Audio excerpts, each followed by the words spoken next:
What's up everybody, it's Sean here and I'm super excited to give you guys my review of the Aimé Dore collaboration with New Balance on this 1906R.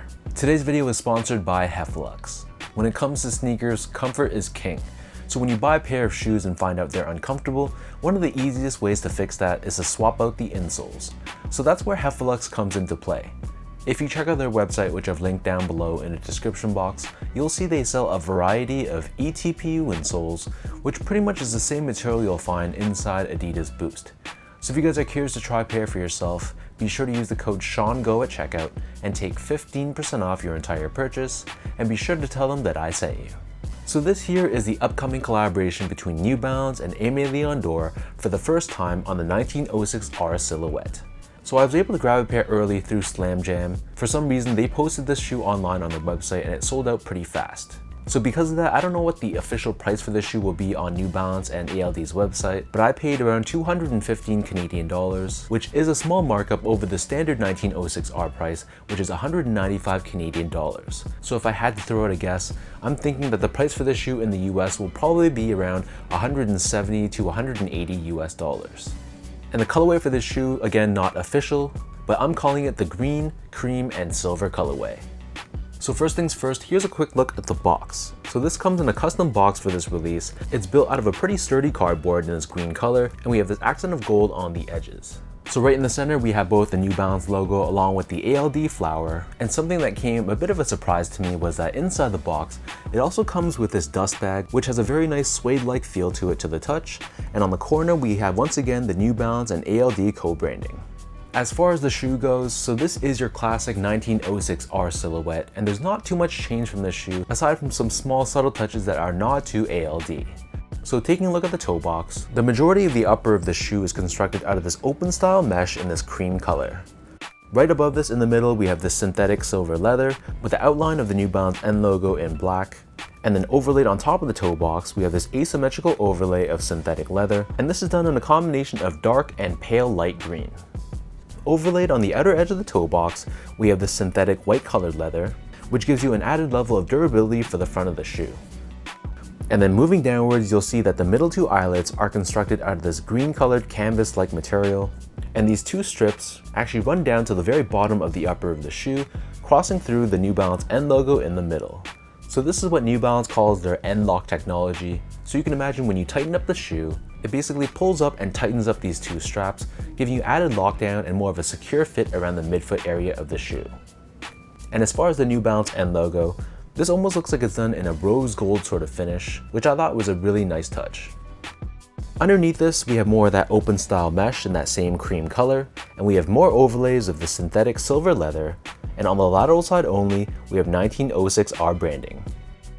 And then surrounding the bottom of the heel, we have this dark green colored TPU heel clip, which gives you added structure and support for the back end of the shoe.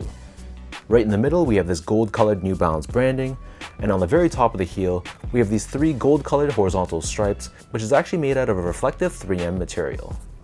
In terms of laces, so these come with two different lace options.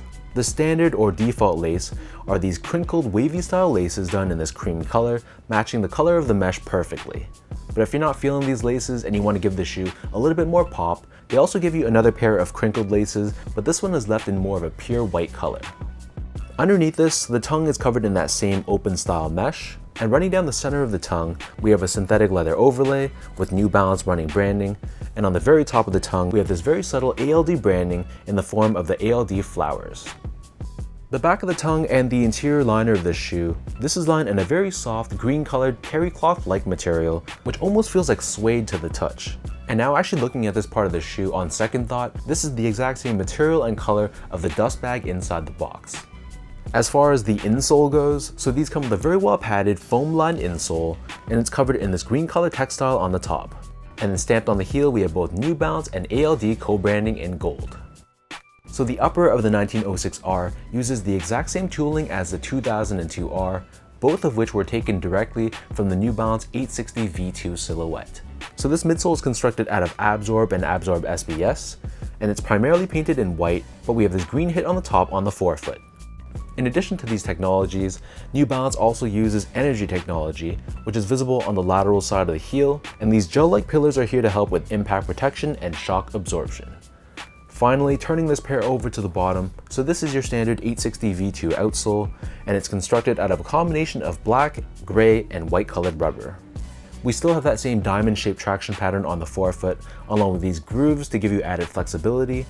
And underneath the rubber, we have a silver-colored TPU shank plate, which is what New Balance calls their stability web technology, and this is there to help with torsional rigidity and midfoot support. So that breaks down the look and the construction of this pair. And for those wondering about sizing, so my foot measures as a true size 10, slightly on the wider side, and I usually wear a size 10 in the 1906R.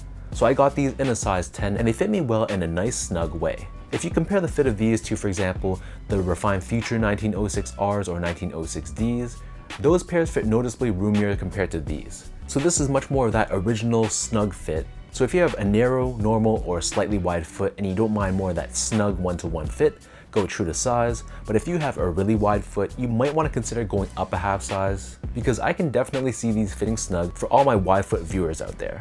To give you guys a point of comparison, I also stick true to size or size 10 in most of my 2002Rs, along with the 997 and 990 V2, because I find that those two specific models have a bit more of a narrow toe walks. And other models I go true to size in include a lot of made in UK models like the 991, 1500, and 1530. And in comparison, I go a half size down to a 9.5 in a lot of made in USA New Balance shoes like the 992, 993, and the 990 V3, V4, and V5. Moving on to the comfort of this pair, so these feel like any other 1906R, which basically feels like any other 2002R. The main difference is, of course, we have the super airy mesh, and this is much more of a sportier sort of shoe. So with a predominantly mesh build, it's going to be very breathable and lightweight, and the underfoot feeling of the shoe is extremely comfortable. To me, the tooling that they use on this shoe is one of my favorites. It gives you a good amount of squishiness and softness underfoot without sacrificing too much stability. So when I know I'm going to be on vacation, for example, or just going to be on my feet for many hours in a day, this is definitely a shoe that I can turn to. Finally, in terms of the overall quality and the craftsmanship, so just like the majority of 1906Rs out there, this shoe is pretty much constructed entirely of synthetic materials. Like I said earlier, it has much more of a sportier and technical vibe to it, as opposed to some 2002Rs that often incorporate more premium materials. The 1906R sacrifices that, and to give us more of that sporty feel and function, it utilizes meshes and synthetic leathers throughout. However, the build of the shoe I thought was pretty decent. It wasn't perfect by any means. I did have some noticeable glue stains on this shoe, but the stitch job was good, the panels were cut in place consistently, so I really had no major issues to complain about on this release.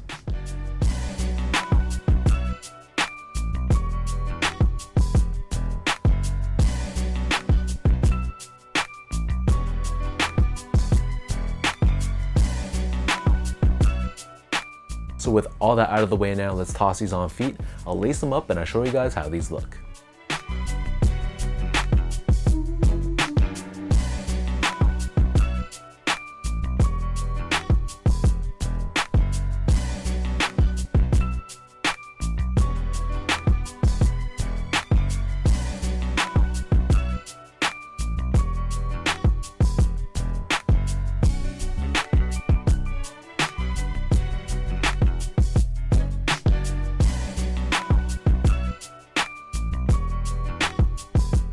Overall, I know there's a ton of debate surrounding the ALD 1906R versus the recently released 860 V2 silhouette as well.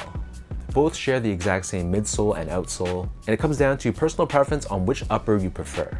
I don't actually have the 860 V2 in hand yet, so I don't want to put on the record which I prefer yet, but as far as this release goes, I'm very happy with how these turned out. This signature green and gold is very ALD-esque, and while the materials weren't great, I thought the design of this shoe and the colorway for this shoe, and I can see myself wearing this pair a lot this upcoming spring and summer. So let me know in the comment section down below what you guys think about this Aimé Dore New Balance 1906R. What are your overall thoughts on the execution of this shoe? And when these drop in the next few weeks or so, is this going to be a cop or a drop for you? If you guys like this video, be sure to like, comment, and subscribe to my channel if you haven't yet. You can follow me on Instagram at esco8, follow my Twitter account at sean.go, and visit my website as well at seango.ca. So until next time, thanks so much for watching. Hopefully you guys enjoyed my early review, and I'll catch you guys all in the next one.